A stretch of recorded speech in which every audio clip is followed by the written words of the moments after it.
ടെലഗ്രാമിൽ എന്റെ വീഡിയോ അടിച്ചിറക്കിയെന്ന് പറഞ്ഞ ഒരു പെണ്ണെന്ന് പറഞ്ഞു. എന്റെ വീഡിയോയിൽ എന്ത് കാണാൻ? എന്ത് വന്നതില്? അല്ല എന്തോ ഒരു സാധനം. അതെ ഞാൻ പറഞ്ഞില്ല, ടെലഗ്രാം ഗ്രൂപ്പിനകത്ത് കുറെ പെൺപിള്ളേർ എന്തൊക്കെ ചേർന്നിട്ട്. ഞാനിതൊക്കെ ആദ്യമായിട്ട് കേൾക്കുന്നത്. സത്യം പറഞ്ഞ ആണുങ്ങളാണ് ടെലിഗ്രാം ഗ്രൂപ്പ് ഉണ്ടാക്കി പെണ്ണുങ്ങളുടെ ഈ പെണ്ണുങ്ങൾ കുറച്ച് ഫേക്ക് ഫെമിനിസ്റ്റ് ചിന്താഗതിയുള്ള കുറച്ച് പെൺപിള്ളേർ. അവർക്ക് ഈ ഇംഗ്ലീഷ് നോളജ് ഭയങ്കരമായിട്ടുണ്ട്. ചറപറാന്ന് ഇംഗ്ലീഷാണ്. പക്ഷെ 5 പൈസ വിവരവും വിദ്യാഭ്യാസം ഇല്ലാത്ത ബുദ്ധിയില്ലാത്ത കുറെ പെൺപിള്ളേരുണ്ട്. ഇവർ ഇതുപോലെ ഒരാളിനെ ടാർഗറ്റ് ചെയ്ത് ഒരു ഗ്രൂപ്പായിട്ട് അങ്ങോട്ട് അറ്റാക്ക്, എന്നിട്ട് ഇവരുടെ അടുത്തുള്ള ഫ്രസ്ട്രേഷൻ തീക്കാൻ വേണ്ടിയിട്ട് ചെയ്യണതാണ്. ഇതുപോലെ ഞാൻ ആദ്യം വിശ്വസിച്ചില്ല. എന്നോട് തോന്നുന്നു പറഞ്ഞപ്പോ ഞാൻ വിചാരിച്ചു ഈ കേസ് കൊടുത്തിട്ടില്ലായിരുന്നു. ഇല്ല, ഞാൻ പിന്നെ അതിനെ വിട്ട്. കാരണം എന്താ വെച്ച് കഴിഞ്ഞാൽ ഇപ്പൊ അതിന് വീഡിയോ കേസ് എനിക്കെന്താ നഷ്ടപ്പെടാൻ? അല്ല ഇങ്ങനെ ഒരു സംഭവം പ്രൊഫഷൻ ആക്കും. നാളെ തൊട്ട് ഞാൻ മറ്റേ എസ്മ സീരീസ് പോലെ ഞങ്ങൾ തുടങ്ങും. ഞാൻ എന്റെ സൈഡിൽ നിന്ന് പിന്നെ എന്തായാലും കണ്ട് പിന്നെ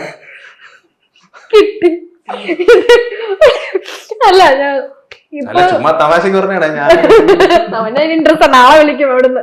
ഇൻട്രസ്റ്റ് അപ്പൊ ഈ ഒത്തിരി വീഡിയോസ് അവര് പറഞ്ഞില്ലേ ഇങ്ങനെ ഇറക്കുന്നുണ്ട്. അപ്പൊ ആരാന്ന് കണ്ടുപിടിച്ചിട്ടുണ്ടായിരുന്നു? ഇല്ല, എനിക്ക് ആദ്യം ഒരു ഗേള് വന്ന് ഇങ്ങനെ പറഞ്ഞു, ചേട്ടന്റെ ഒരു വീഡിയോ ഇറങ്ങണം. ഞാൻ എന്റെ വീഡിയോ എന്റെ അങ്ങനെയൊന്നും ഇല്ല, എന്റെ ഒരു അറിവിലില്ല. ഇനി വല്ല തുണി മാറാൻ എവിടെയെങ്കിലും കയറിയപ്പോ അടുത്ത ക്യാമറയിലെല്ലാം എടുത്താ അങ്ങനെ എന്ത് ഞാൻ വിചാരിച്ചു. പറയാൻ പറ്റില്ല. ഞാൻ ആദ്യമായിട്ട് കേൾക്കുന്നുണ്ട്.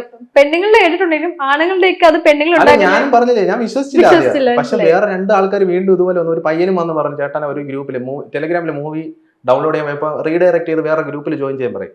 അങ്ങനെ വേറെ ഗ്രൂപ്പിൽ ജോയിൻ ചെയ്തത് എന്റെ DP എന്നെ ഇങ്ങനെ മറ്റേ പാൽക്കുപ്പിയൊക്കെ വായിൽ വെച്ച് 2 കൊമ്പൊക്കെ വെച്ചിട്ടുള്ള ഗ്രൂപ്പില് കുറെ പെണ്ണുങ്ങളെന്ന് നല്ല രീതിയിൽ അവരാധിക്കുന്നതിന്റെ ഇടയിലാണ് അവൻ കണ്ടിട്ടാണ് എന്റെ അടുത്ത് പറഞ്ഞത്. പക്ഷെ അവനത് സ്ക്രീൻ റെക്കോർഡ് ചെയ്യാൻ പറ്റിയില്ലെന്ന് പറഞ്ഞു. പിന്നെ വേറൊരാളാണ് എനിക്കത് കാണിച്ചു തന്നത്. പിന്നെ ഞാൻ എന്ത് ലീഗലി മൂവ് ചെയ്യാം? അവര് കണ്ട് സുഖം അടയട്ട്. അവർക്ക് പിന്നെ അങ്ങനെ കാണാൻ താല്പര്യമുള്ളതുകൊണ്ടല്ലേ ചെയ്യണത്. കണ്ടോട്ട് എന്നെ വിളിച്ചാൽ ഞാൻ കാണിച്ചു കൊടുക്കാം.